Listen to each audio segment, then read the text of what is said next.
Hello दोस्तों, नमस्कार। आज के इस नई वीडियो में आपका स्वागत है। आज के इस नई वीडियो में जो है हम लोग दूसरा यूनिट पढ़ेंगे, जिसमें ब्राह्मण ग्रंथ, अरण्य ग्रंथ और उपनिषद वेदांग का परिचय दिया हुआ था। तो बढ़ते हैं। ब्राह्मण क्या, यानी कि ब्राह्मण ग्रंथ क्या होता है उसके बारे में जानते हैं। ब्राह्मण ग्रंथों को ब्राह्मण कहने के कई कारण हैं। जैसे कि ब्राह्मण का अर्थ है मंत्र, अतः मंत्रों की व्याख्या प्रस्तुत करने के कारण इन ग्रंथों को ब्राह्मण कहा जाता है। क्यों ब्राह्मण कहा जाता है? तो मंत्रों की व्याख्या होता है, इस मंत्रों का व्याख्या ये जो है ग्रंथ प्रस्तुत करता है। ब्राह्मण शब्द का अर्थ है यज्ञ भी होता है। ब्राह्मण शब्द का अर्थ जो है यज्ञ भी होता है। अतः यज्ञों की विषय वस्तु प्रस्तुत करने के कारण इन्हें ब्राह्मण कहा जाता है। ठीक है, अर्थात यज्ञ में जो कार्यक्रम होता है, उसका विषय वस्तु होता है, उसका भी जो है उसको भी जो है ये प्रस्तुत करता है, इसीलिए इसको जो है ब्राह्मण कहा जाता है। ठीक है, तो सीधे तौर पर समझे तो ये ब्राह्मण क्यों पड़ा? तो इसे जो है ब्राह्मण का अर्थ मंत्र भी होता है, ब्राह्मण का अर्थ जो है यज्ञ, ब्राह्मण का अर्थ जो है यज्ञ भी होता है, मंत्र भी होता है। ठीक है, तो क्यों पड़ा इसको इसका ब्राह्मण नाम? तो ब्राह्मण का अर्थ मंत्र है, अतः मंत्रों की व्याख्या यह प्रस्तुत करता है, इसीलिए ब्राह्मण कहा जाता है। ब्राह्मण शब्द का अर्थ जो है यज्ञ भी होता है। यह जो है यज्ञ की विषय वस्तु को प्रस्तुत करता है, इसलिए भी इसको ब्राह्मण कहा जाता है। अब देखिए, ब्राह्मण ग्रंथों में यज्ञों का आध्यात्मिक महत्व दर्शाया गया है। भट्ट भास्कर ने तो कर्म कांड तथा मंत्रों के व्याख्यान को ब्राह्मण ग्रंथ कहा है। ठीक है, जो कर्म कांड तथा मंत्र के व्याख्या करे उसको ब्राह्मण कहे हैं। कौन? तो भट्ट भास्कर ने। देखिए, ब्राह्मणम नाम कर्मणस्तरम मंत्रानाम व्याख्यान ग्रंथ, अर्थात जो मंत्रों की व्याख्या करे, कर्म कांड के बारे में बतलाए। ठीक है, आचार्य वाचस्पति मिश्र ने ब्राह्मण ग्रंथों का प्रयोजन मंत्रों के विनियोग, निर्वचन तथा प्रतिष्ठान विधि के लिए माना है। ठीक है, नैरुक्तम यस्य मंत्रस्य विनियोग प्रयोजनम, अर्थात जो है प्रयोजन के जो है विनियोग, वो जो है ब्राह्मण ग्रंथों का प्रयोजन मंत्रों के विनियोग, निर्वचन तथा प्रतिष्ठान विधि के लिए माना है। तो श्लोक है, नैरुक्तम यस्य मंत्रस्य विनियोग प्रयोजनम प्रतिष्ठान विधिश्चैव ब्राह्मण तदी होच्यते। ठीक है, अर्थात देखिए यहाँ पे वैदिक मंत्रों के दृष्टा ऋषि जो है कहलाते हैं। वैदिक मंत्रों के दृष्टा जो है ऋषि कहलाते हैं, जबकि ब्राह्मण ग्रंथों के दृष्टा एक रचनाकार आचार्य कहलाते हैं। ठीक है, यानी कि दृष्टा जो है ब्रह्म ऋषि के दृष्टा जो है ऋषि होता है, और जबकि जो है देखिए ब्राह्मण ग्रंथों के दृष्टा ऋषि होते, यानी कि रचनाकार आचार्य होते हैं, और वैदिक मंत्रों के रचनाकार जो है ऋषि कहलाते हैं। ठीक है, अब देखिए ब्राह्मणों का प्रतिपाद्य विषय विधि है। ठीक है, ब्राह्मण ग्रंथों के प्रतिपाद्य विषय के रूप में सावर भाष्य में 10 तत्वों का उल्लेख मिलता है। ठीक है, यहाँ पे क्या बतलाया गया? जो वैदिक मंत्रों का रचना करता है उसे ऋषि कहते हैं, जबकि जो ब्राह्मण को ग्रंथों का रचना करता है उसे आचार्य कहते हैं। ठीक है, ब्राह्मणों का प्रतिपाद्य विषय विधि है। ठीक है, ब्राह्मण ग्रंथों के प्रतिपाद्य विषय के रूप में जो है सावर भाष्य में 10 तत्वों का उल्लेख मिलता है। कौन कौन? तो हेतु, निर्वचनम, निंदा, प्रशंसा, संयोग विधि, प्रक्रिया, पुराकल्पे, व्यवधारणा, कल्पना, उपमानम, दशैते तो विदेव ब्राह्मणस्य तु, अर्थात क्या कौन कौन? तो 10 तत्व कौन कौन है? हेतु, निर्वचनम, निंदा, प्रशंसा, संशय, विधि, ठीक है, प्रक्रिया, पुराकल्प, व्यवधारणा कल्प, उपमान। ठीक है, इन 10 में से विधि, विनियोग, हेतु, अर्थवान, निरुक्त तथा आख्यान, इन 6 की ही प्रधानता होती है। 10 में से किसका किसका? तो विधि, विनियोग, हेतु, अर्थवान, निरुक्त तथा आख्यान, इन 6 की जो है प्रधानता होती है। ठीक है, अब यहाँ पे जो है ब्राह्मण ग्रंथों के प्रतिपाद्य विषय को 3 वर्गों में बांटा जाता है। कौन कौन? तो विधि, विधि का अर्थ, यानी कि विधि, विधि का अर्थ क्रिया अथवा नियम। इसमें जो है विधि, विधि का अर्थ मतलब कि इसमें जो है आता है क्रिया अथवा नियम। इसमें यज्ञ एवं उससे संबंधित कार्यों के लिए नियमों का संकलन होता है। और अर्थवाद में जो है इसमें यज्ञों के महत्व तथा उससे संबंधित उपाख्यानों का संग्रह होता है। और उपनिषद में जो है इसमें आध्यात्मिक एवं दार्शनिक विचारों का संकलन होता है। ठीक है, यानी कि ब्राह्मण ग्रंथों का प्रतिपाद्य विषय कितने हैं? 3 है। ठीक है, आगे देखिए, ब्राह्मण ग्रंथों की भाषा सरल सरस तथा प्रसाद गुण से युक्त हैं। इनमें बड़े लंबे लंबे समासों का तथा कठिन पदों का प्रयोग नहीं किया गया है। इनकी शैली जो है प्रभावमयी तथा रोचक है। आख्यानों के प्रसंग में शैली की रोचकता विशेषता रूप से उल्लेखनीय है। इन ग्रंथों की भाषा की सबसे बड़ी विशेषता यह है कि यह वैदिक एवं लौकिक संस्कृत को जोड़ती है। इनमें यज्ञ से संबंधित प्रसंगों ये जो है इनमें यज्ञ से संबंधित प्रसंगों को सरलता के साथ जो है प्रस्तुत करता है। इनमें वेदों की अपेक्षा जो है शब्द रूप भी कम प्रयोग किए गए हैं। भाव यह है कि ब्राह्मण ग्रंथों में वैदिक तथा लौकिक शब्दावली का समन्वय है। ठीक है, अब देखिए ऋग्वेदीय ब्राह्मण ग्रंथ ऐत्रेय ब्राह्मण। इस ब्राह्मण में कुल 40 अध्याय हैं जो 5-5 अध्यायों की 8 पंजिकाओं में विभक्त हैं। इसमें प्रमुख रूप से सोमयाग का वर्णन किया गया है। इसमें सोमयाग से संबंधित अग्निष्टोम अग्निहोत्र इत्यादि का वर्णन मिलता है। राज्याभिषेक तथा कुल पुरोहित के अधिकारों का वर्णन भी इसमें मिलता है। अंतिम अध्याय में जो है इतिहास एवं उपाख्यानों का भी इसमें जो है वर्णन मिलता है। ठीक है, इसमें जो है सुनह सेप आख्यान तथा वरुण स्तुति भी इसी ब्राह्मण से संकलित है। इसमें रचनाकार महिदास ऐत्रेय माने जाते हैं। यह ऋग्वेद का सबसे प्रसिद्ध ब्राह्मण ग्रंथ है। ठीक है, अब देखिए संखायन ब्राह्मण। इस ब्राह्मण में कुल 30 अध्याय हैं जिनमें 10 दर्श जो है पौर्णमास अग्निहोत्र चातुर्मास योग के साथ साथ सोमयाग का भी वर्णन है। सोमयाग इस ब्राह्मण का जो है प्रधान विषय है। ठीक है, यह सब जो है यज्ञ के बारे में बतलाया गया है, सोमयाग। अब देखिए यजुर्वेदीय ब्राह्मण ग्रंथ शतपथ ब्राह्मण है। शुक्ल यजुर्वेद पर प्राप्त एक मात्र यह जो है ब्राह्मण ग्रंथ है जिसमें 100 अध्याय हैं। इन्हीं अध्यायों के होने के कारण इसका नाम शतपथ पड़ा है। शतम पंथनो यस्य तच्छत पथम, अर्थात यह जो है यह सभी ब्राह्मणों में बड़ा तथा यज्ञानुष्ठान का सर्वोत्तम ग्रंथ है। ठीक है, यह ग्रंथ शुक्ल यजुर्वेद की दोनों शाखाओं पर प्राप्त होता है। इनमें 14 कांड तथा 7624 कनिकाएं हैं। इसके रचनाकार ऋषि याज्ञवल्क्य जी माने जाते हैं। शतपथ ब्राह्मण शुक्ल यजुर्वेद की माध्यान्ह तथा काण्व दोनों शाखाओं पर जो है उपलब्ध होता है। इसकी जो है प्रथम शाखा के अंतर्गत 100 अध्याय तथा 14 कांड है, जबकि द्वितीय शाखा के अंतर्गत जो है 104 अध्याय तथा 17 कांड है। ठीक है, इसमें जो है दो है शाखा इसका शतपथ ब्राह्मण का। पहला जो है कौन सा पहला शाखा में जो है 100 अध्याय तथा 14 कांड है और दूसरा में जो है 104 अध्याय तथा 17 कांड है। ठीक है, इसमें जो है दर्श पौर्णमास अग्निहोत्र चातुर्मास राजेश युष वाजपेयी अश्वमेध पुरुषमेध स्वरमेध आदि का विस्तृत वर्णन है। ये सब यज्ञ है। इसमें जो है पुरूरवा उर्वशी यानी कि उर्वशी संवाद वाक मनस संवाद जल प्लावन कथा शकुंतला दुष्यंत के पुत्र भरत की कथा आदि का वर्णन भी प्राप्त होता है। इसमें पांडवों के जो है राजा जन्मेजय का भी उल्लेख मिलता है। इसमें जो है संखायन शास्त्र यानी कि शाक्य शास्त्र के प्रथम आचार्य आसुरी का भी वर्णन प्राप्त होता है। ठीक है, अब देखिए शतपथ ब्राह्मण के अतिरिक्त कृष्ण यजुर्वेद पर तैत्तिरीय तथा मैत्रेयीय ब्राह्मणों का नाम प्राप्त होता है, परंतु ये ग्रंथ अप्राप्य है, अभी प्राप्त नहीं है। ये देखिए अब तैत्तिरीय ये जो है तैत्तिरीय कृष्ण यजुर्वेदीय शाखा पर मात्र एक ही ब्राह्मण ग्रंथ जो है प्राप्त होता है जो 3 खंडों में विभक्त है। प्रथम कांड में जो है आज्ञाधान वाजपेयी सोम राजसी आदि का वर्णन मिलता है। द्वितीय कांड में सौत्रायणी वैश्य सब आदि तथा तृतीय कांड में जो है नक्षत्रेति प्रधान रूप से वर्णित है। ठीक है, ये कौन सा, तो ये जो है यजुर्वेद का जो है ब्राह्मण ग्रंथ है। कौन कौन बताए अभी हम सो देख लेते हैं एक बार। अभी तक जो है अरण्यक जो बताए ब्राह्मण ग्रंथ।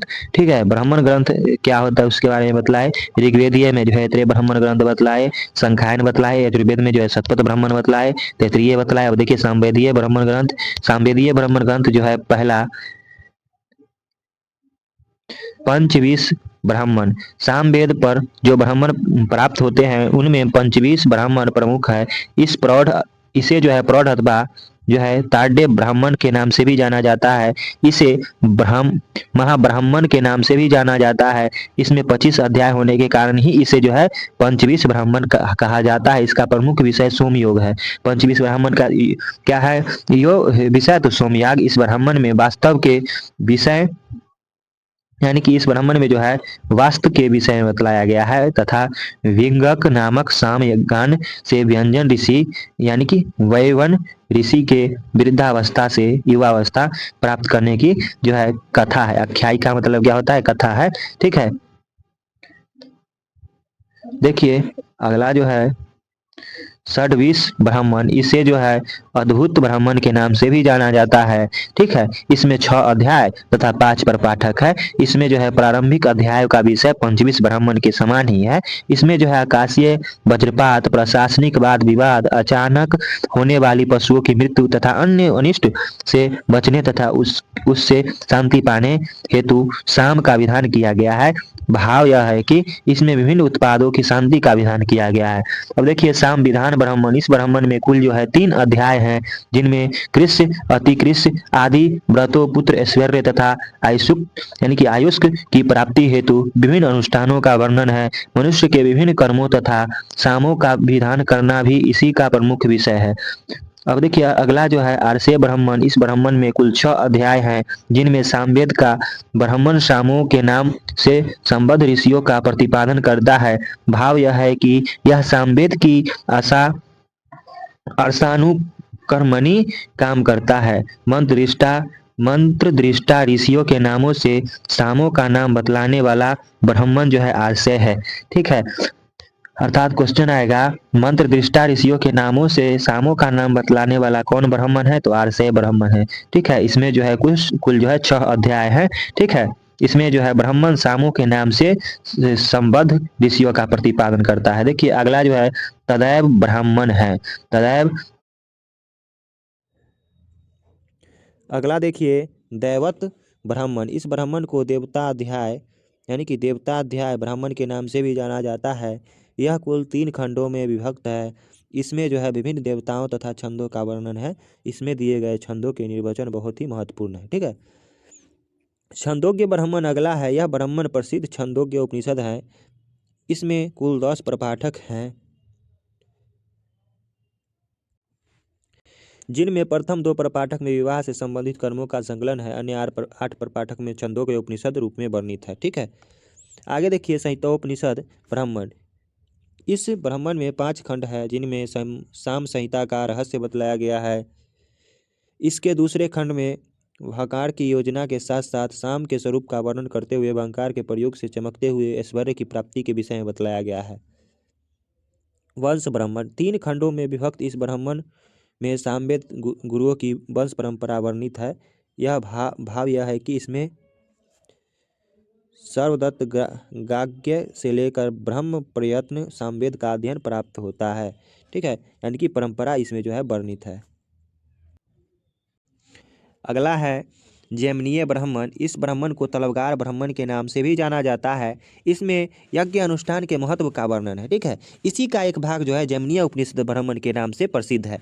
अब देखिए अथर्ववेदीय ब्राह्मण ग्रंथ, गोपथ ब्राह्मण अथर्ववेद पर मात्र एक ही गोपथ ब्राह्मण प्राप्त होता है। इस वेद की पैपलाद शाखा से जो है यह संबंध रखता है। यह 2 भागों में विभक्त है, पूर्व गोपथ तथा उत्तर गोपथ। पूर्व गोपथ, इसके प्रथम भाग में 5 अध्याय तथा द्वितीय भाग में 6 अध्याय हैं। इसके जो है 2 भाग है पूर्व गोपथ के, और प्रथम में जो है 5 अध्याय और द्वितीय में 6 अध्याय है। इसके प्रथम भाग में यानी कि गायत्री का महत्व, ब्रह्मचारी के कर्तव्य, रीतिविधियों के कार्य एवं उनकी दीक्षा, पुरुषमेध, अश्वमेध, अग्निष्टम आदि का वर्णन मिलता है। और उत्तर गोपथ में जो है 6 अध्याय है। इसके ऋषि गोपथ माने जाते हैं। विभिन्न यज्ञों और आख्यायिकों का जो है वर्णन मिलता है इसमें। तो अथर्ववेदीय में जो है कितने ब्राह्मण ग्रंथ है, तो एक ही ब्राह्मण है। ठीक है,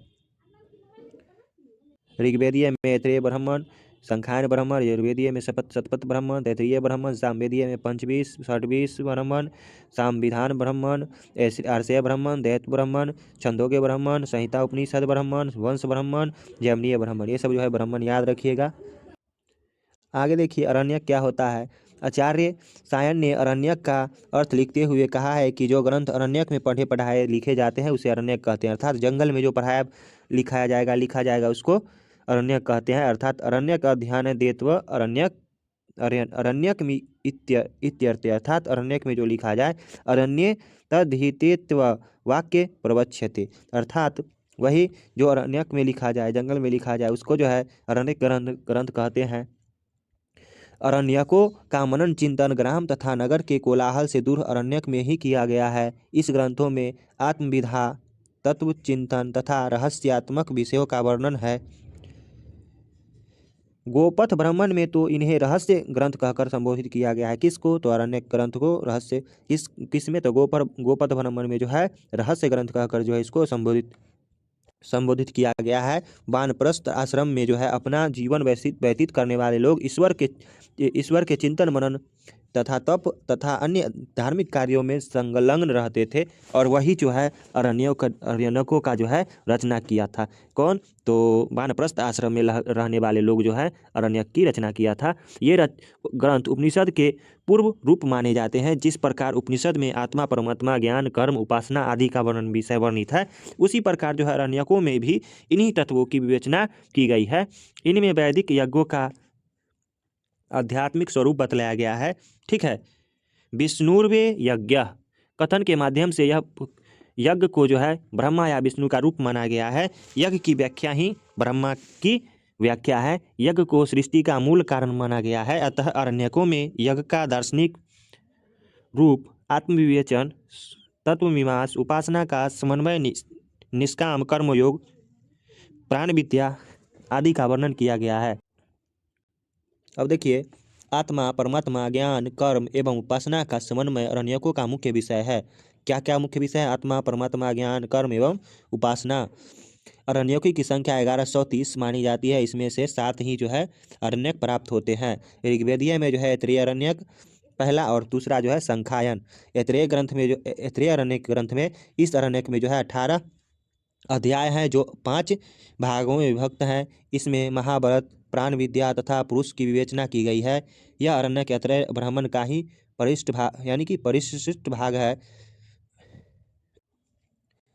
कुछ विद्वानों का मानना है कि यह एक अरण्यक नहीं है बल्कि 5 अरण्यकों का एक संग्रह है। कौन? तो ऐतरेय अरण्यक। अब देखिए संखायन में जो है संखायन अरण्यक, इस अरण्यक को कौशिकी अरण्यक के नाम से भी जाना जाता है। ठीक है। यह 15 अध्याय में विभक्त है। इसमें 3 से 6 अध्याय को जो है कौशिकी उपनिषद के नाम से जाना जाता है। संखायन के जो है 3 से लेकर 6 अध्याय तक जो है कौशिकी उपनिषद के नाम से जाना जाता है। इसमें काशी, विदेह, कुरु, पांचाल आदि देशों का वर्णन मिलता है। ठीक है। इसमें 15वें अध्याय में जो है विभिन्न आचार्यों का वंश वर्णित है। ठीक है। इसके 15वें अध्याय में जो है विभिन्न आचार्य के वंश के बारे में वर्णित किया गया है। यजुर्वेदीय अरण्यक ग्रंथ बृहदारण्यक जो है, देखिए बृहदारण्यक पहला है। यजुर्वेदीय अरण्यक में शुक्ल यजुर्वेद की दोनों शाखाओं पर यह अरण्यक प्राप्त होता है। शतपथ ब्राह्मण की दोनों शाखाओं के ये जो है बृहदारण्यक ना यानी कि यजुर्वेदीय के जो है दोनों यानी कि शुक्ल यजुर्वेद के दोनों शाखाओं पर जो है ये प्राप्त होता है शतपथ ब्राह्मण। ठीक है। बृहदारण्यक उपनिषद जो है अरण्यक जो है शुक्ल यजुर्वेद के 2 शाखा है और दोनों शाखाओं पर प्राप्त होता है। यह शतपथ ब्राह्मण की दोनों शाखाओं के अंतिम 6 अध्यायों को बृहदारण्यक उपनिषद कहा जाता है। शतपथ ब्राह्मण की दोनों शाखाओं के अंतिम में जो 6 अध्याय है ना उसको बृहदारण्यक उपनिषद कहा जाता है। बृहदारण्यक जो है यानी कि बृहदारण्यक इस उपनिषद का ही प्रतिरूप है। इसके बीच बीच में यज्ञों के रहस्य का वर्णन होने के कारण इसे अरण्यक की संज्ञा दी जाती है। अगला है तैत्तिरीय अरण्यक। यह अरण्यक कृष्ण यजुर्वेद की तैत्तिरीय शाखा में पाया जाता है। इसमें 10 प्रपाठक पाए जाते हैं। इसकी विषय वस्तु में अग्नि की उपासना, स्वाध्याय, पंचमहायज्ञ, अभिचार मंत्र तथा वितुमेद्य का वर्णन है। सर्वप्रथम इसी अरण्यक में यज्ञोपवीत का विधान किया गया है। इसके 10वें प्रपाठक को नारायणीय उपनिषद के नाम से भी जाना जाता है। तो क्वेश्चन आएगा तैत्तिरीय यानी कि सर्वप्रथम जो है किस अरण्यक में यज्ञोपवीत का जो है विधान किया गया है। तो तैत्तिरीय अरण्यक में मैत्रायणीय अरण्यक, इसमें जो है 7 प्रपाठक हैं। यह अरण्यक को यानी कि यह अरण्यक और उपनिषद का मिश्रित रूप है। कौन? मैत्रायणी अरण्यक। इस अरण्यक में जो है मैत्रायणी उपनिषद के रूप में भी जाना जाता है। इस अरण्यक को जो है मैत्रायणीय उपनिषद के रूप से भी जाना जाता है।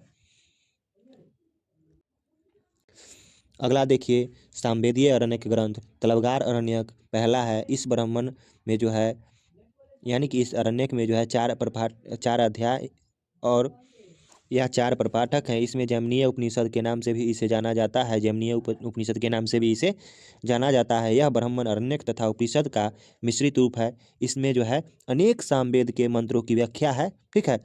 इसके चतुर्थ अध्याय के जो है 10वें अनुवाक को केनोपनिषद के नाम से जाना जाता है। ठीक है। इसके चतुर्थ अध्याय के 10वां अनुवाक को केनोपनिषद के नाम से भी जाना जाता है। छंदोग्य अरण्यक सामवेद पर जो है सामवेद पर जो है छंदोग्य अरण्यक भी प्राप्त होता है। ऐसा माना जाता है कि इसे सत्यवत सामश्रमी ने सामवेद अरण्यक संहिता के नाम से छपवाया था। सामवेद अरण्यक संहिता के नाम से कौन छपवाया था? तो सत्यवत सामश्रमी। आगे देखिए, अथर्ववेदीय अरण्य ग्रंथ। इस पर जो है कोई अरण्य ग्रंथ प्राप्त नहीं होता। क्या क्या देखे हम लोग कि अरण्यक क्या होता है? जो जंगल में लिखा पढ़ाया जाए उसे अरण्यक कहते हैं। ऋग्वेदीय अरण्यक जो है ऐतरेय अरण्यक और संखायन अरण्यक। यजुर्वेदीय में जो है बृहदारण्यक, तैत्तिरीय अरण्यक और मैत्रायणीय अरण्यक, और सामवेद में तलवगार और छंदोग्य। अगला देखिए, उपनिषद ग्रंथ। उपनिषद ग्रंथ देखिए, उपनिषद शब्द की व्युत्पत्ति उप तथा नी उपसर्ग पूर्वक सद धातु में विप प्रत्यय करने पर हुई है। इसमें जो है नी क्या है? उप तथा नी उपसर्ग है। उप तथा नी क्या है? उपसर्ग है। सत जो है धातु है यहाँ पे। ठीक है। और क्विप जो है प्रत्यय है। ठीक है। ये सब जो है जोड़ने से उपनिषद बना है। उप का अर्थ है समीप, मी का अर्थ है निष्ठापूर्वक तथा सद का अर्थ है बैठना। अतः उपनिषद का अर्थ होता है तत्व ज्ञान के लिए गुरु के पास निष्ठापूर्वक बैठना। देखिए आगे, उपनिषद का अर्थ जो है ब्रह्म विद्या भी माना जाता है। शंकराचार्य जी ने अविद्या नाश, दुख निरोध तथा ब्रह्म प्राप्ति, इन तीनों को बड़ा विद्या का द्योतक माना है। ठीक है। यानी कि अविद्यानाश, दुख निरोध तथा ब्रह्म प्राप्ति, इन तीनों को जो है बड़ा विद्या का द्योतक माना है। कौन? तो आचार्य शंकराचार्य ने। प्राचीन काल में हमारे ऋषियों ने जो बीज अरण्यक में बोया था वही बीज उपनिषद में जो है पुष्पित व पल्वित जो है दिखाई पड़ता है। ठीक है। यानी कि जो जो जैसे अरण्यक को लिखने के लिए जो है परिश्रम किया था, वैसे ही उपनिषद को। ठीक है। यदि उपनिषद की संख्या पर विचार किया जाए तो उपनिषद की संख्या जो है 200 तक मानी जाती है। इनमें से 10 की ही प्रधानता होती है। इन उपनिषद पर शंकराचार्य जी ने अपना भाष्य लिखा है। 10 उपनिषद के नाम इस प्रकार है। ईश, केम, कठ, प्रश्न, मुक, मुंड, मांडक्य, तैत्तिरीय, ऐतरेय च छंदोग्य, बृहदारण्यक तथा। अर्थात ईश, केन, कठ, मुंड, मांडुक्य, तैत्तिरीय, ऐतरेय च छंदोग्य, बृहदारण्यक तथा। अर्थात उपनिषदों में प्रमुख रूप से ब्रह्मा यानी कि ब्रह्म के स्वरूप का वर्णन किया गया है। अतः ब्रह्म, आत्मा, माया, जगत, पुनर्जन्म आदि इन्हीं उपनिषद के ही विषय है। उपनिषद का मानना है कि यह संपूर्ण जगत ब्रह्ममय है, इसके अतिरिक्त कुछ भी नहीं है। ईशावास्यमिद सर्वम, अर्थात संपूर्ण जगत में जो है जगत जो है ब्रह्ममय है। ठीक है। ब्रह्मा के विषय में बृहदारण्योपनिषद में जो है कहा गया है कि वह न स्थूल है, न सूक्ष्म है, न लघु है, न गुरु है। वह रसहीन तथा गंधहीन है। ठीक है। वह नित्य है तथा नाक कान आदि से भी रहित है। तो क्या बतलाया गया है बृहदारण्योक यानी कि बृहदारण्योक उपनिषद में कि ब्रह्म जो है ब्रह्म न स्थूल है, न सूक्ष्म है, न लघु है, न गुरु है, न वह रसहीन है, न गंधहीन है। वह न नित्य है तथा न नाक उसका है, न कान है, न भौं है। ठीक है। यह ब्रह्म जो है सूक्ष्म वाणी पन आदि की गति से रहित है। उसकी इच्छा से ही मन, वाणी, सूक्ष्म यानी कि चक्षु आदि अपना अपना कार्य करते हैं। देखिए यह जो श्लोक है, यम्न नशा न मनुते ये न हुर्मनो मदतम तदेव ब्रह्म त्वं विद्धि देनम यदीद मुपासते। अर्थात जो मन से सोचा नहीं जा सकता है। ठीक है। बल्कि जिसके द्वारा मन स्वयं सोचता है वह ब्रह्म है, न कि वह वस्तु जिसकी लोग उपासना करते हैं। ठीक है। उपनिषद में एक और ज्ञान मार्ग की विवेचना है, तो दूसरी ओर कर्म एवं भक्ति मार्ग की। ठीक है। एक और प्रवृत्ति मार्ग की प्रधानता है, तो दूसरी ओर निवृत्ति मार्ग की प्रधानता। यदि एक ओर सर्व खलिवद ब्रह्म का वर्णन किया गया है, तो दूसरी ओर दैत्व सिद्धांतों का प्रतिपादन किया गया है। उपनिषद में ब्रह्म तथा आत्म का प्रयोग उनके एक ही भाव के रूप में हुआ है। इनमें आत्मा को ही ब्रह्म तथा ब्रह्म को ही आत्मा माना गया है। अयमात्मा ब्रह्म। ठीक है। अब देखिए ऋग्वेदीय उपनिषद, ऐतरेय उपनिषद। ऐतरेय उपनिषद तथा तैत्तिरीय उपनिषद में बहुत कुछ समानता पाई जाती है। ठीक है। इन दोनों में ब्रह्म ज्ञान को ही मोक्ष का साधन बतलाया गया है। ऐतरेय उपनिषद के प्रथम अध्याय में विश्व की उत्पत्ति की विषय विषय में बतलाया गया है। ठीक है। ऐतरेय उपनिषद के प्रथम अध्याय में जो है विश्व की उत्पत्ति के बारे में बतलाया गया है। इसमें बतलाया गया है कि सृष्टि के आदि में केवल आत्मा थी, उसी ने पृथ्वी पर आदि लोकों पर सृष्टि करने की बात सोचा तथा सृष्टि प्रक्रिया आरंभ की थी। इसके द्वितीय अध्याय में मनुष्य के तीनों अवस्थाओं जन्म, जीवन तथा मृत्यु का वर्णन किया गया है। तीसरे अध्याय में आत्मा को प्रज्ञान रूप में बताया गया है तथा यह भी बताया गया है कि प्रज्ञान ही ब्रह्म है। अगला देखिए, अगला कौशितकी उपनिषद है। इसमें 4 अध्याय हैं तथा इसमें ब्राह्मणोपनिषद के नाम से भी जाना जाता है इसको। ठीक है। इसका प्रारंभ एक मनोरंजक कथा के रूप में हुआ है। प्रथम अध्याय में चित्र ने कराने हेतु अरुणी को अपना पुरोहित बनाया। यज्ञ कराते हुए यानी कि यज्ञ कार्य हेतु अरुणी अपने पुत्र श्वेत केतु को भेज दिया। ठीक है। यज्ञ कराने हेतु जो है अपने पुत्र को जो है श्वेत केतु को भेज दिया। यज्ञ स्थान पर चित्त ने श्वेत केतु से अपने प्रश्न पूछे, परंतु यज्ञ उनका जो है उत्तर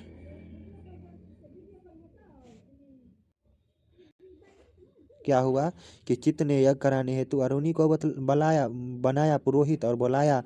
ठीक है। यज्ञ का कार्य हेतु अरुणी ने अपने पुत्र श्वेत केतु को भेज दिया। यज्ञ स्थान पर चित्त ने जो है अपने श्वेत केतु से अपने प्रश्न पूछे, परंतु यह उनका जवाब नहीं दे सका। अंत में वह घर लौट आया तथा अपने पिता से इन प्रश्नों का जो है उत्तर पूछने लगा। पिता अरुणी भी जो है उन प्रश्नों को उत्तर जो है नहीं दे सका। यानी कि अरुणी जो अपने पुत्र को भेजा ना, और चित्र जो है प्रश्न पूछा अरुणी जो है अरुणी के पुत्र ने अरुणी से जो है घर आकर पूछा वो प्रश्न, तो अरुणी भी जवाब नहीं दे सकी। अतः वे दोनों पुनः चित्त के पास पहुंच गए और उसे अपना गुरु बनाकर प्रश्नों का जो है उत्तर पूछते हैं। ठीक है। ये कहानी जो है कौशितकी में दिया गया है। ठीक है। आगे देखिए, द्वितीय अध्याय में जो है ब्राह्मण को प्राण रूप बताया है। इसमें यह भी बताया गया है कि जो मनुष्य मन, चक्षु, स्रोत आदि के रूपों को जानता है वह इंद्रियों पर अधिकार रखता है। तृतीय अध्याय में जो है प्रज्ञा को प्राण स्वरूप बताते हुए कहा है कि प्रिया यानी कि प्रज्ञा से मन तथा मन से इंद्रिया अपना कार्य करती है। प्रज्ञा के बिना कोई कार्य नहीं हो सकता है। ठीक है। चतुर्थ अध्याय में जो है काशीराज अजातशत्रु के पास जाकर मुनि गाग्ञ उन्हें ब्रह्म का उपदेश देते हैं, परंतु अपने उपदेश में असफल हो जाने पर अजातशत्रु गाग्ञ जी की ब्रह्म ज्ञान उपदेश यानी कि ब्रह्म ज्ञान का जो है उपदेश देते हैं। इसमें प्राण तत्व का विवेचन है। अब देखिए ग जो है वास्कलोपनिषद में जो है यह उपनिषद ऋग्वेद की वास्कल शाखा के अंतर्गत आती है, परंतु आज जो है यह उपलब्ध नहीं है। 25 जो है मंत्रात्मक इस उपनिषद में आत्म तत्व की विवेचना की गई है। इसकी एकमात्र पांडुलिपि मद्रास के किसी पुस्तकालय में अपूर्ण रूप में जो है रखी हुई है। आगे देखिए, यजुर्वेदीय जो है उपनिषद ग्रंथ। ठीक है।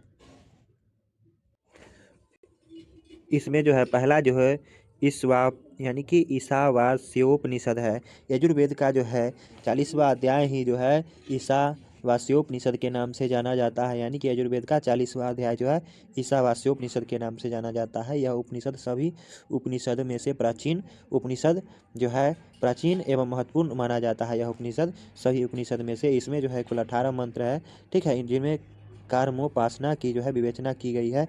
इसमें ब्राह्मण के यानी कि ब्रह्म के स्वरूप को के साथ साथ विद्या अविद्या का भी जो है मार्मिक जो है चित्रण किया गया है।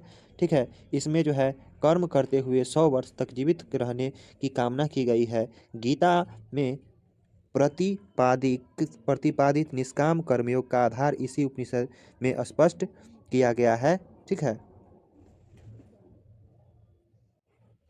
ठीक है, निष्काम कर्मयोग का जो है आधार इसी उपनिषद में स्पष्ट किया गया है। कुर्वन्नवेह कर्माणि जिज्ञाविर्षेच्छ समा एव त्वयि नन्यथेतो अस्ति न कर्म लिप्यते नरे। अर्थात हे नर, आपको जो है कार्य करते हुए कर्म करते हुए 100 वर्ष जीने की इच्छा करनी चाहिए। ठीक है, ये मानव के लिए जो है ऐसा विधान ही गया है। आगे देखिए, बृहदा यानी कि बृहदारण्यकोपनिषद, यह जो है शुक्ल यजुर्वेद पर प्राप्त यह उपनिषद सबसे बड़ा माना जाता है। महर्षि याज्ञवल्क्य के दार्शनिक शिक्षा से मंडित इस उपनिषद में 6 अध्याय हैं। इसके प्रथम अध्याय में मृत्यु उपरांत तथा सृष्टि की प्रक्रिया का वर्णन है तथा द्वितीय अध्याय में महर्षि गांगेय, अजातशत्रु तथा संवाद के साथ साथ वर्णन की और प्रस्थान करने वाले याज्ञवल्क्य जी की द्वारा मैत्रेय के प्रति उपदेश की एवं संवाद वर्णित है। ठीक है, इसके तृतीय तथा चतुर्थ अध्यायों में जनक याज्ञवल्क्य आख्यान संकलित है। 5वें अध्याय में जो है प्रजापति द्वारा अपनी 3 संतानों को दिए गए ज्ञान का उपदेश है। इसके साथ साथ इसमें जो है छंदों का भी महिमा स्पष्ट रूप से की गई है। 6वें अध्याय में जो है प्राण, वाक, चक्षु, स्रोत तथा मन की उपयोगिता पर प्रकाश डाला गया है। आगे चलकर इसमें राजा श्वेतकेतु तथा राजा प्रवहन के संवाद का भी जो है वर्णन किया गया है। आगे चलकर जो है आगे देखिए, कठोपनिषद, यह जो है कृष्ण यजुर्वेद की शाखा पर उपलब्ध है। यह उपनिषद अपने अद्वैत तत्व के प्रतिपादन हेतु प्रसिद्ध है। इसमें यम और नचिकेता की कथा के माध्यम से आत्मा एवं ब्रह्म पर प्रकाश डाला गया है। नचिकेता के पिता वासर्वा गौतम सर्वमेध में अपनी रुचि गाये दान जो है, अर्थात नचिकेता के पिता वासर्वा गौतम जो है अश्वमेध, यहाँ पे सर्वमेध हो गया, अश्वमेध यज्ञ में जो है अपनी चूरी गाय दान कर देता है, यानी कि बूढ़ी गाय जो है दान कर देता है। ठीक है, और बढ़िया गाय जो है रख लेता है। यह जो है देखकर नचिकेता अपने पिता से कहा कि मेरा आप जो है दान कर दीजिए। पिता ने क्रोधावश में आकर पुत्र नचिकेता को जो है यमराज के हेतु जो है, यानी कि यमराज के हाथों जो है दान कर दिया। उसी समय नचिकेता जो है यमराज के पास जाता है। ठीक है, नचिकेता, और उनसे जो है 3 वरदान प्राप्त करता है। तृतीय वरदान में नचिकेता यम से आत्मा के अमरता के विषय में प्रश्न पूछता है। ठीक है, यह उपनिषद जो है कठोपनिषद 2 अध्यायों तथा प्रत्येक अध्याय 3-3 जो है वल्लियों में जो है क्या है विभक्त है। इस प्रकार इसमें कुल 6 वल्लियां हैं। ठीक है, आगे देखिए, मैत्रायणीय उपनिषद, यह उपनिषद कृष्ण यजुर्वेद की मैत्रायणीय शाखा से संबंध रखता है। यह गद्य पद्य रूप में है। ठीक है, तथा इसमें 7 प्रपाठक है। इसमें सांख्य योग, हठ योग के सिद्धांतों का वर्णन मिलता है। तैत्तिरीय उपनिषद, इस उपनिषद में 3 वल्लियां हैं, शिक्षावल्ली, भृगुवल्ली तथा ब्रह्मानंद भिल्ली, यानी कि ब्रह्मानंद भिल्ली वल्ली। शिक्षावल्ली में वर्ण, स्वर, मात्रा, बल आदि के विषय में बतलाया गया है तथा वेदों के अध्ययन, ओम के चिंतन तथा अन्य शिक्षाओं के विषय में बतलाया गया है। भृगुवल्ली में धीरे धीरे तप और ज्ञान के पथ से अदा के स्वरूप को जान लेने की एवं रीति बताई गई है। ब्रह्मानंद वल्ली में ब्रह्म के उस स्वरूप का वर्णन किया गया है जिससे विश्व की उत्पत्ति हुई। ब्रह्म की सृष्टि का क्रम इस प्रकार बताया गया है। ब्रह्म जो है आकाश, वायु, अग्नि, जल, पृथ्वी, यानी कि जल, पृथ्वी, औषधियाँ, अन्न, पुरुष। ठीक है, इस उपनिषद का जो है मानना है कि सभी प्राणी अन्न से ही उत्पन्न होते हैं और अन्न में ही मिल जाते हैं। ठीक है, अब देखिए, मातृदेवो भव, इसी उपनिषद का कथन है। कौन उपनिषद का? तो मैत्रायणी जो है तैत्तिरीय उपनिषद का। मातृदेवो भव किस उपनिषद का कथन है? तो तैत्तिरीय उपनिषद का। अतः इसमें शिक्षा के अंगों का विवेचन भी किया गया है। अब देखिए, श्वेताश्वर उपनिषद, इस उपनिषद में ब्रह्म तथा आत्म के रहस्य का स्पष्ट विवेचन किया गया है। इसमें संख्यान तथा वेदांत दर्शन के सिद्धांतों की विवेचना भी की गई है। ठीक है। इसमें जो है सांख्य तथा वेदांत दर्शन के सिद्धांतों का विवेचना की गई है। इसमें शिव को परम तत्व भी माना गया है। उसमें तो श्वेताश्वर उपनिषद में। आगे देखिए यहाँ पे जो है एक श्लोक है, एको देव सर्वभूते यानी कि सर्वभूतेषु गूढ़ सर्वव्यापी सर्वभूतान अंतरात्मा। ठीक है। कर्माध्यक्ष सर्वभूताधिवास साक्षी चेता केवलो निर्गुणश्च। अर्थात एको देवा सर्वभूतेषु गूढ़ सर्वव्यापी, अर्थात एक ही परमात्मा सभी प्राणियों में छिपा हुआ है, सर्वव्यापी है और सभी के भीतर आत्मा के रूप में स्थित है। ठीक है। सर्वहेतु सर्वव्यापी सर्वभूतार अंतरात्मा, तो वह सभी कर्मों का जो है कर्माध्यक्ष यानी कि कर्म अध्यक्ष यानी कि कर्मों का अध्यक्ष, सभी का निवास स्थान है ना, सर्वभूता निवास स्थान, साक्षी भी है। ठीक है। और ज्ञाता और निर्गुण है। ठीक है। वह निर्गुण भी है। ठीक है। अब देखिए सामवेदीय उपनिषद, छंदोग्य उपनिषद, इस उपनिषद के प्रथम तथा द्वितीय अध्याय में साम तथा सामगान के रहस्यों का वर्णन किया गया है। इसके साथ साथ ही ओम शब्द की उत्पत्ति के विषय में भी बतलाया गया है इसमें। ठीक है। इसके तृतीय अध्याय में ब्रह्म को जगत का सूर्य माना गया है।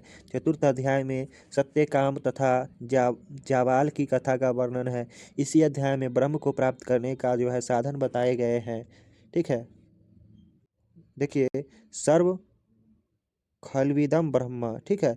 महाकाव्य जो है इसी उपनिषद से जो है संग्रहित है, यानी कि सभी में ब्रह्म है। ठीक है। सभी जो लिखा हुआ है सभी ब्रह्म है। इसमें पांचवें अध्याय में जो है प्राण वाहन, ठीक है, जैवली के दार्शनिक सिद्धांतों का विस्तृत वर्णन किया गया है। छठा अध्याय में अरुणी की दार्शनिक कथा का जो है दार्शनिकता का रोचक वर्णन है। इसके सप्तम अध्याय में जो है नारद और संतन यानी कि संत कुमार का जो है वार्तालाप वर्णित है। अंतिम अष्टम अध्याय में जो है इंद्र विरोच आख्यान का तथा आत्मवगति के जो है व्यवहारिक उपायों का जो है वर्णन मिलता है। अगला है केनोपनिषद। इस उपनिषद को तलवगार उपनिषद के नाम से भी जाना जाता है। यह उपनिषद 4 खंडों में विभक्त है। इसके अनुसार आत्मा मनुष्य की इंद्रियों को उनके विषय की ओर जो है नियोजित करता है। आत्मा अनिर्वचनीय है, ब्रह्मा भी अनिर्वचनीय है, अतः उसके बिना जो उसे किसी भी रूप में परिभाषित नहीं किया जा सकता है। इसके प्रथम खंड में उपास्य ब्रह्म तथा निर्गुण ब्रह्म में अंतर बताया गया है। द्वितीय खंड में ब्रह्म के रहस्यमय रूप का वर्णन है। तृतीय खंड में तथा चतुर्थ खंड में उमा हेमवती के आख्यानों द्वारा ब्रह्म की सत्ता का वर्णन किया गया है। अब देखिए अथर्वेदीय उपनिषद। ठीक है। अथर्वेदीय में पहला जो है प्रश्नोपनिषद। यह उपनिषद कुल 6 खंडों में विभक्त है। इसका प्रत्येक खंड एक प्रश्न के नाम से जाना जाता है। इसमें सुकेशा, शैत्य, सौर्यायनी, गार्ग्य, पिप्लाद, भार्गव, वैदर्भी, कबंधी, कात्यायन आदि के प्रश्न और उत्तर हैं। प्राचीन काल में 6 शिक्षार्थी अपने हाथों में संविधा लिए हुए महर्षि पिप्लाद के आश्रम पर जाते हैं। महर्षि उन सभी को 1 वर्ष तक तप करने का जो है आदेश देते हैं। तब पश्चात उनके प्रश्नों का उत्तर देते हुए 6 शिष्यों के प्राणों का यानी कि प्रश्नों का जो है उत्तर ही इसका प्रमुख विषय है। आगे देखिए मुंडकोपनिषद। यह उपनिषद 3 मुंडकों में तथा प्रत्येक मुंडक 2-2 खंडों में विभक्त है। अतः इसके 3 मुंडकों में 6 खंड है। इसके प्रथम भाग में कहाँ तथा विवर्दी की व्याख्या की गई है। ठीक है। द्वितीय भाग में ब्रह्म के स्वरूप तथा विश्व के जो है संबंध प्रकट किया गया है, विश्व से संबंध प्रकट किया गया है। ठीक है। क्या बोला कि इसके प्रथम भाग में जो है कहाँ तथा द्वितीय में जो है विवर्दी का यानी कि व्याख्या किया गया है। द्वितीय भाग में जो ब्रह्म के जो है ज्ञान का के बारे में संबंध प्रकट किया गया है। तृतीय भाग में ब्रह्म की प्राप्ति के साधन बताया गया है, अतः इसमें ब्रह्म ज्ञान पर प्रकाश डाला गया है। ठीक है। देखिए यहाँ पे श्लोक दिया गया है, विद्यते हृदय ग्रंथिस अच्छिध्यन्ते सर्व संशया छियन्ते चास्य कर्माणि तस्मिन् दृष्टे परावरे। अर्थात जब कोई व्यक्ति उस परमात्मा को देख लेता है, ठीक है, देख लेता है जो परा और अवर यानी कि श्रेष्ठ और स्थूल दोनों हैं तो हृदय की गांठ खुल जाती है ना, हृदय ग्रंथि जो है खुल जाती है, क्षीण हो जाती है, तभी संशय दूर हो जाता है और उसके कर्मों का जो है क्षय हो जाता है। छी अंते तथा चास्य कर्माणि तस्मिन् परावरे, ठीक है, और परम शांति को प्राप्त कर लेते। अब देखिए वेदांत शब्द का प्रयोग सर्वप्रथम इसी उपनिषद में हुआ है, ठीक है, कौन उपनिषद में? तो वेदांत शब्द का सर्वप्रथम प्रयोग जो है मुंडकोपनिषद में ही हुआ है। अब देखिए मांडुक्योपनिषद अर्थात यह उपनिषद कुल 12 खंडों में जो है विभक्त है, जिनमें ब्रह्म और आत्मा की विवेचना की गई है। चतुष्पादात्म का वर्णन भी इसी में किया गया है। भाव यह है कि इसमें जागृत अवस्था में आमा इंद्रियों के विषयों का भोग करती है तथा स्वप्नावस्था में जो है उसे अपनी पूर्व अवस्थाओं का ज्ञान रहता है। अतः इस अवस्था का संपूर्ण व्यापार मानसिक होता है। सुप्तावस्था में आत्मा की कोई इच्छा नहीं रहती, मात्र ज्ञान शेष रहता है, ठीक है। इसी अवस्था में सृष्टि और प्रलय होते हैं। इसी उपनिषद में जो है ओमकार के विषय पर भी प्रकाश डाला गया है, ठीक है। ये जो है मांडुक्योपनिषद है, ठीक है, ये मांडुक्योपनिषद के बारे में बताया गया है। तो हम लोग क्या क्या पढ़े जो एक बार देख लेते हैं। उपनिषद में क्या क्या पढ़े, तो उपनिषद के बारे में पढ़े कि जो गुरु के समीप ज्ञान मिलता है बैठ के उसे उपनिषद कहा गया है, ठीक है। ऋग्वेदीय उपनिषद में ऐतरेय उपनिषद और कौशिकी उपनिषद, ठीक है, और जो है भास्कलोपनिषद, और यजुर्वेदीय में जो है ईशावास्योपनिषद और बृहदारण्यकोपनिषद और कठोपनिषद, ठीक है। उसके बाद जो है मैत्रेयीय उपनिषद, तैत्तिरीय उपनिषद, श्वेताश्वर उपनिषद, फिर जो है सामवेदीय में छंदोग्य उपनिषद, फिर सामवेदीय में क्या हो गया छंदोग्य यानी कि केनोपनिषद और छंदोग्य उपनिषद, फिर जो है अथर्ववेदीय में जो है प्रश्नोपनिषद, मांडुक्योपनिषद और मांडुकोपनिषद, ठीक है। क्या? तो मांडुक्योपनिषद, ठीक है। तो ये जो है उपनिषद पढ़े, इसको एक बार पढ़िएगा, समझ में आ जाएगा, क्योंकि जो है ग्रेजुएशन का सिलेबस थोड़ा बहुत बड़ा होता है, तो इसको जो है जल्दी ख़त्म करना भी होता है, ठीक है। तो लंबा क्लास तो चलेगा ही। आगे देखिए वेदांग। वेदांग जो है, वेदांग का अर्थ है वेदस्य अंगानी, वेद का अंग जो है वेदांग कहलाता है। वे तत्व जिनसे किसी वस्तु के स्वरूप का ज्ञान प्राप्त होता है वे अंग कहलाते हैं, ठीक है। अंगते ज्ञायन्ते एभिरिनि अंगानी, ठीक है। अंगते ज्ञायन्ते एभिरिति अंगानी, अर्थात जो किसी वस्तु के स्वरूप का ज्ञान प्राप्त होता है उसे अंग कहलाते हैं, ठीक है। भाव यह है कि वेदों के वास्तविक अर्थ जो है, वास्तविक अर्थ ज्ञान के लिए जिन साधनों की आवश्यकता थी उन्हें वेदांग कहते हैं, ठीक है। वेदों के वास्तविक जो है, वास्तविक अर्थ ज्ञान के लिए जिन साधनों की आवश्यकता होती है उसे वेदांग कहते हैं। वेदांगों के द्वारा मंत्रों का सही अर्थ, उनकी व्याख्या एवं यज्ञ आदि के विनियोग का ज्ञान होता है। वेद का सही अर्थ समझने के लिए वेदांग की आवश्यकता होती है, ठीक है। वेदांग जो है सूत्र शैली में कहे गए हैं, ठीक है, अर्थात वेद के अंग को जो है वेदांग भी कहा जाता है। संख्या के विषय पर विचार किया जाए तो वेद की संख्या यानी कि वेदांग की संख्या 6 है। शिक्षा, कल्प, व्याकरण, निरुक्त, छंद, ज्योतिष। शिक्षा व्याकरणम छंदो निरुक्तम ज्योतिषम तथा कल्पचेति षडंगानि वेदस्याहु मुनिशिन, अर्थात कौन कौन शिक्षा, व्याकरण, कल्प, निरुक्त, छंद, ज्योतिष, ठीक है, ये सब जो है 6 जो है क्या है वेदांग है। महर्षि पाणिनि ने वेद पुरुष के 6 अंगों के रूप में जो है वेदांग का वर्णन किया है। वेद पुरुष के अंगों का स्थान इस प्रकार माना गया है। शिक्षा को जो है घरान कहा जाता है, कल्प का जो है हाथ कहा जाता है, व्याकरण को जो है मुख कहा जाता है, निरुक्त को जो है कान कहा जाता है, और छंद को जो है पैर कहा जाता है, ज्योतिष को जो है नेत्र कहा जाता है। पाणिनि ने यह सब माना है, शिक्षा को घरान, कल्प को हाथ, व्याकरण को मुख, निरुक्त को कान, छंद को पैर, ज्योतिष को नेत्र।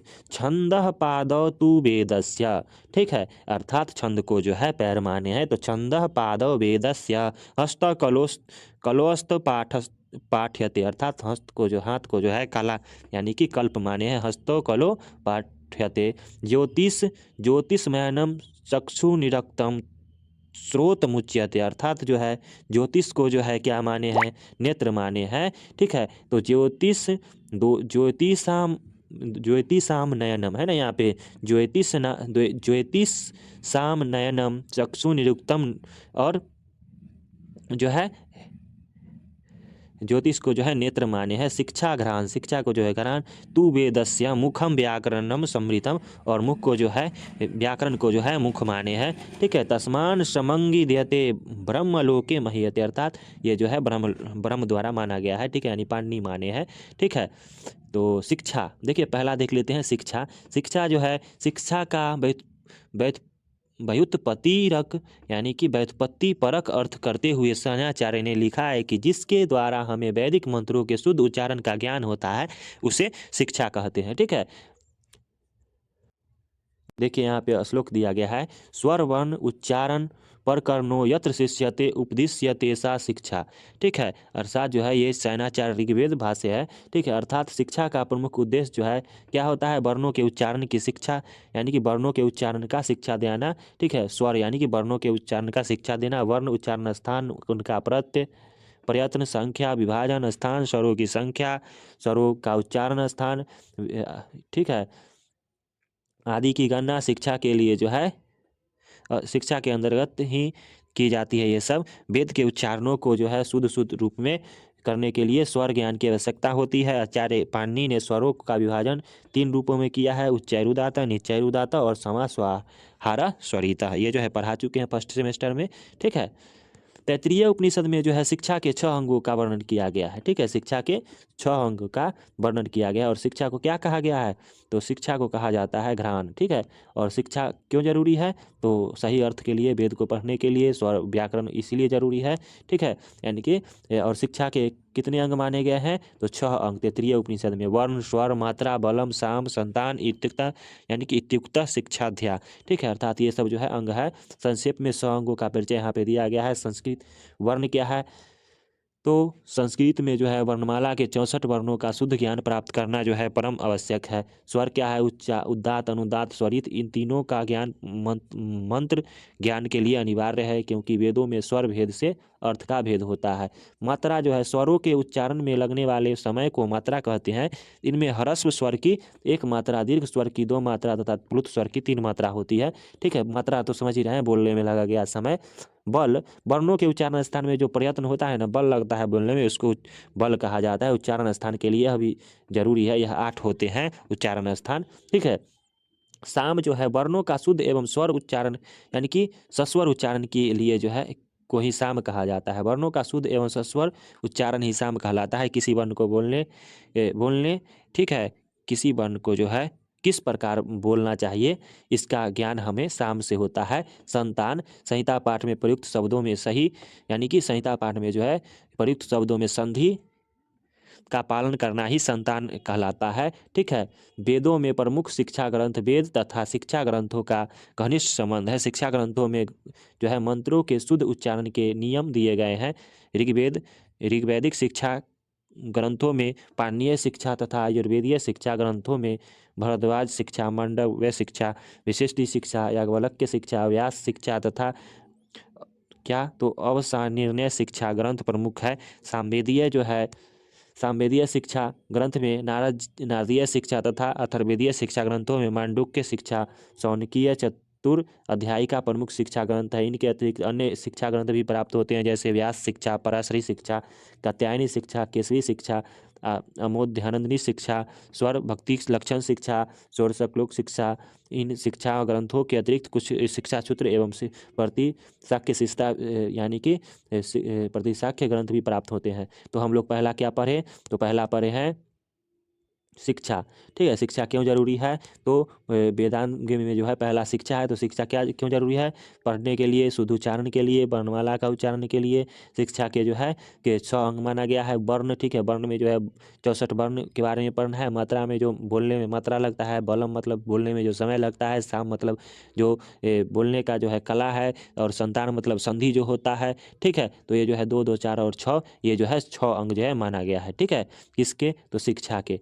ठीक है, आगे देखिए कल्प क्या होता है। कल्प का अर्थ होता है, कल्प का अर्थ है यज्ञ विधियों का समर्थन और प्रतिपादन। इसे वेद रूपी पुरुष के हाथों के रूप में स्वीकार किया गया है। कल्प को जो है हाथ भी कहा जाता है। भाव यह है कि जिसमें वैदिक कर्मों का व्यवस्थित रूप से वर्णन होता है, वह कल्प कहलाता है। कल्पो वेद विहितानाम कर्मना यानी कि कर्माना उपूर्वेन कल्पना शास्त्रम, अर्थात जिसमें जो है वेद के जो है मंत्र यानी कि वैदिक कर्मों का जिसमें जो है वर्णन होता है, व्यवस्थित रूप से वर्णन होता है, वह कल्प कहलाता है।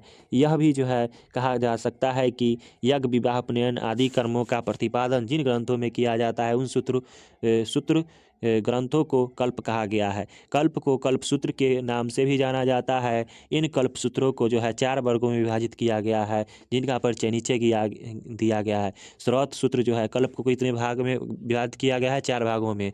श्रौत सूत्र श्रौत सूत्र का जो है विषय क्या है? तो श्रुति प्रतिपादन महत्वपूर्ण यज्ञों जैसे दर्श पौर्णमास, चातुर्य मास, पिंड पीलू, सोमयाग, वाजपेयी, राजशिव, अश्वमेध, पुरुषमेध आदि का वर्णन वेदानुसार जो है श्रौत सूत्र का संक्षिप्त परिचय इस प्रकार है। ठीक है, इसमें जो है यज्ञ के बारे में दिया जाता है श्रौत सूत्र में।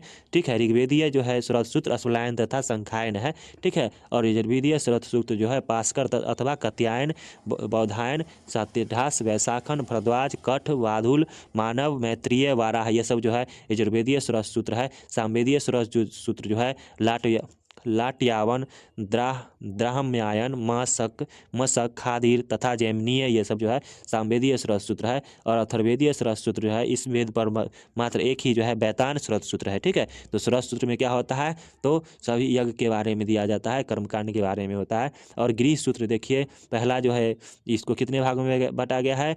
श्रौत सूत्र को, श्रौत यानी कि कल्प को, तो कल्प को जो है कितने भागों में बांटा गया है? 4 भाग में।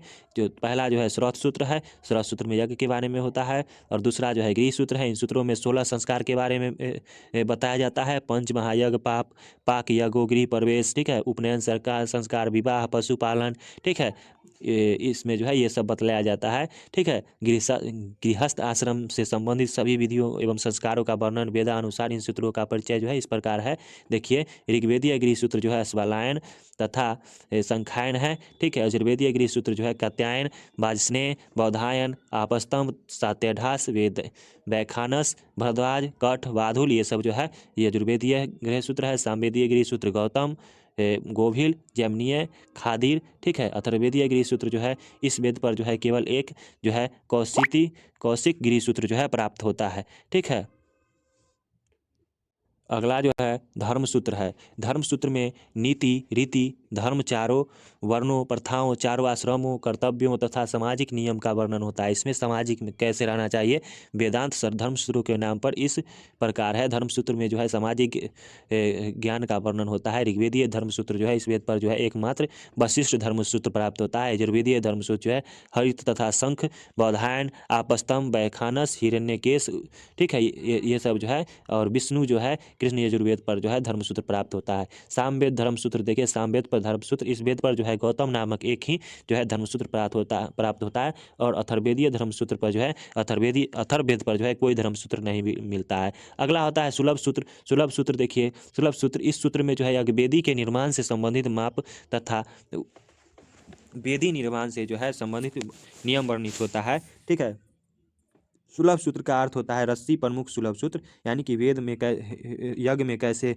कर्म किया जाए, कैसे जो है यज्ञ का जो है यज्ञ का जो है काम किया जाता है, यज्ञ निर्माण किया जाता है, ये सब के बारे में इसमें मिलता है। ऋग्वेदीय सुलभ सूत्र जो है इस वेद पर कोई सुलभ सूत्र प्राप्त नहीं होता है। और यजुर्वेदीय में जो है कात्यायन, कार्तिकीय, ठीक है, बौधायन, आपस्तंभ, वैखानस, हिरण्यकेशी, विष्णु, वशिष्ठ, ये सब जो है मिलता है। ठीक है, सुलभ सूत्र। और नोट जो है सामवेद तथा अथर्वेद पर जो है कोई सुलभ सूत्र प्राप्त नहीं होता है। तो हम लोग क्या देखे, तो देखे हैं कि गृह सूत्र यानी कि हम लोग क्या पढ़ रहे थे, तो कल्प। ठीक है, कल्प में जो है यज्ञ विधियों का समर्थन और प्रतिपादन होता है। वेद रूपी पुरुष के हाथों के रूप में इसे स्वीकार किया गया है। ठीक है, इसमें जो है कर्म कांड के बारे में बतलाया गया है। ठीक है, इसके जो है 4 भागों में बांटा गया था, श्रौत सूत्र, गृह सूत्र, ठीक है, और धर्मसूत्र और सुलभ सूत्र। तो क्या होता है ये बता दिए हैं, एक बार पढ़िएगा खुद से। ठीक है, अगला जो है व्याकरण है। ठीक है, व्याकरण है। व्याकरण को वेद पुरुष के मुख के रूप में माना जाता है, बोला है ना, वेद पुरुष के मुख के रूप में, मुखम व्याकरणम समृतम। ठीक है, जिस प्रकार जो है मुख को जो है विचारा अभिव्यक्ति एवं विश्लेषण का साधन माना जाता है, उसी प्रकार व्याकरण को भी पद पदार्थ एवं वाक्यार्थ की अभिव्यक्ति का साधन माना जाता है, बोलने का साधन माना जाता है। जिसके द्वारा प्रकृति प्रत्यय का विवेचन किया जाता है उसे व्याकरण कहते हैं। व्याक्रियन्ते विविच्यन्ते शब्दा अनेति अनेनेति व्याकरणम। ऋग्वेद में व्याकरण को जो है एक बैल के रूप में माना गया है, ठीक है। और व्याकरण से जो है बोला जाता है, ठीक है। बोलने का जो है व्याकरण पढ़ के जो है बोलने के बारे में हम लोग सीखते हैं। बोलने का ज्ञान के रूप में जो है माना गया है। चत्वारि सिंगारः त्रयो अस्य पादो द्वे शीर्षे सप्त हस्तासो अस्य त्रिधा वधो वृषभो रोरवीति महादेवो मर्तया आविशेष। अर्थात जिसके 4 सिंग है, ठीक है। नाम, अख्यात, उपसर्ग, निपात जो है ये सिंह माना गया है। 3 पैर हैं, भूत वर्तमान भविष्य, भूत वर्तमान भविष्य, ठीक है। यहाँ काल के बारे में बता रहा है, ठीक है। त्रयो अस्य, और 2 सिर हैं, ठीक है। द्वे सिर से अर्थात शुभ और तिग, शुभ और तिंग। हस्तासो अस्य अर्थात और 7 हाथ है, 7 विभक्तियां हैं। यह तीनों स्थान पर जो है छाती, सिर, कंठ से बांधा हुआ है, ठीक है। तीनों स्थान यानी कि त्रिबंधो वृषभो रोरवीति, ठीक है। यानी कि ये जो है बंधा हुआ है, और महान देवता के रूप में जो है सभी मनुष्य जो है सभी मनुष्य में प्रवेश करता है, ठीक है। ये भाषा यानी कि व्याकरण, इसका अर्थ संस्कृत भाषा के व्याकरण से जो है क्या है, संस्कृत भाषा के व्याकरण से जो है भी संबंधित हो सकता है, जहाँ पर भाषा की संरचना को दर्शा रहा है। ये बैल के रूप में जो है माना गया है, अर्थात क्या, ये जो है बैल को दर्शा रहा है। जिस सिंह क्या चीज़ को दर्शा रहा है कि नाम, अख्यात, उपसर्ग, निपात और 3 पैर जो दर्शा रहा है, भूत वर्तमान भविष्य काल, ठीक है।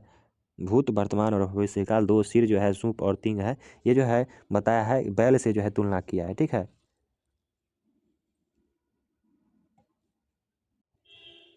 आगे देखिए, कात्यायन तथा पतंजलि ने व्याकरण के 5 प्रयोजन माने हैं। रक्षा, उ, आगम, लघु, असंदेह। रक्षो, यहाँ पे वही लिखा गया है, रक्षो, आगम, ठीक है, लघु, संदेह, प्रयोजनम। अर्थात जो है कितने प्रयोजन, तो 5 प्रयोजन माने हैं। व्याकरण शास्त्र में प्रमुख रूप से 8 संप्रदायों का नाम लिया जाता है। वे 8 जो है यहाँ पर दिया गया है। इंद्रश्च, ठीक है। इन व्याकरण में जो है इंद्र व्याकरण सबसे प्राचीन माना जाता है, ठीक है। इंद्रश्च, देखिए यहाँ पे जो श्लोक दिया गया है ना, दिया गया है श्लोक, ये जो है सभी जो है विद्वान के नाम है। व्याकरण शास्त्र में प्रमुख रूप से 8 संप्रदायों के नाम लिया जाता है। देखिए, इंद्र, चंद्र, काश, कृत्सन, पिछली, ठीक है, शाक्टायन, पाणिनीय, अमर, ठीक है, और जैनेन्द्र। ये जो है अष्टीर शब्दा का, ये जो है 8 व्याकरण आचार्य ये जो है रहे हैं, ठीक है। यह श्लोक जो है भारतीय परंपरा के इतिहास में इन ऋषियों के महत्व को दर्शा रहा है, ठीक है। इन व्याकरण में जो है इंद्र व्याकरण सबसे प्राचीन माना जाता है। महर्षि शाक्टायन ने ऋक तंत्र में लिखा है कि व्याकरण का कथन सर्वप्रथम ब्रह्मा ने बृहस्पति से, बृहस्पति ने इंद्र से, इंद्र ने भरद्वाज से, भरद्वाज ने ऋषियों से, ऋषि ने ब्राह्मणों से किया था।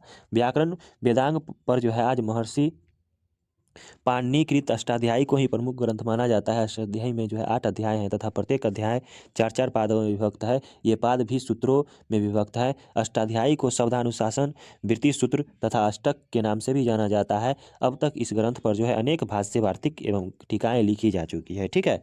अब देखिए निरुक्त, निरुक्त जो है निघु यानी कि निघंटु पर लिखी गई टीका है। इसमें वैदिक शब्दों के निर्वाचन की पद्धति दी गई है। इस वेदार्थ पद्धति को नैरुक्त पद्धति कहा जाता है, ठीक है।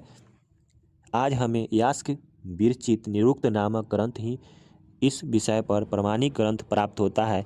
निघंटु में कुल 5 अध्याय हैं, जिनमें